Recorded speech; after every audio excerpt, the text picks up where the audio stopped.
I do use social media. I do a lot of YouTube. All my kids actually, they use social media. Everybody seems to be using, particularly younger people, this election using social media. There's always people posting, and it's always within the news feed. Friends are saying, oh, vote for this person, and hashtag who they're voting for. I see it all the time on status. Vote for Romney, vote for Obama. It's definitely like a way for me to kind of like learn about new issues just right as they're happening. I think I tend to see those posts as actually more humorous rather than swaying my way to vote.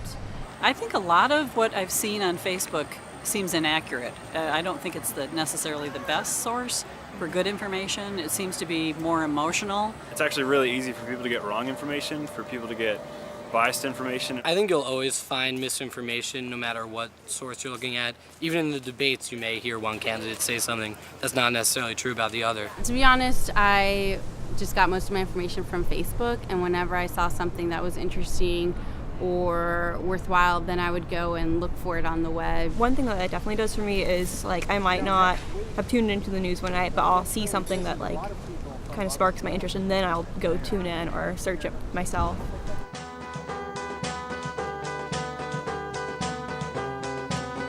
During the commercial breaks, I may, hop on Twitter real quick just to see, what my friends are saying about the debate. Oh yeah, you'll see, hashtag debate, hashtag candidate, blah, blah, blah. I like watching the immediate tweets as well, but I didn't tend to do that during the debate because I wanted to catch everything myself for the first time. But it was cool to be able to check up on Facebook and see what my friends were saying about it and who they thought was in the lead, what they thought was happening, because I kind of trust them more than I trust random bloggers. And so I think that was one way that I was able to feel connected to what was going on, because they were able to watch and sort of interpret it for me. And to have everyone engaged in a meaningful way is pretty refreshing.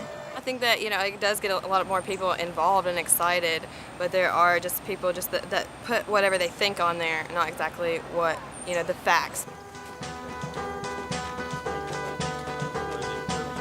I tend to be a little more careful about staying a little more nonpartisan because I own a business. I have a role of authority in the church, and so I try to stay away from endorsing a specific candidate. People will say a lot more when they can say it from a computer than they would actually say to your face, or if they were having to speak. Sometimes you might have a change of mind, but once you put it out there, you can't take it back. As they see their Facebook friends post about different candidates that maybe they didn't know their friends' political stances beforehand, they've started unfriending. My son has definitely done that. He's really, reached a point where he has deleted a few people. I know that when I see a lot of people, continually posting about something like that, I delete them or unfriend them. I do have a couple of relatives who asked, please don't send me anything.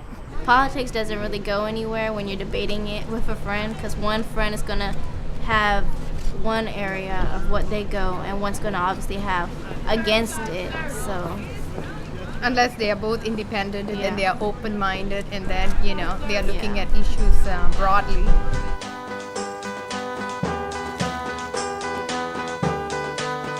I think with any form of media, people can use it for a negative sense in terms of saying untrue or negative things about the opponent, but I do like getting information out. It makes you do more research and say, oh, I wasn't aware of that, let me go check that out. Of course, we all know it's a wave of the future, and Democratic, Republican, Independent, whatever it is, I think it's a great thing for people to be doing.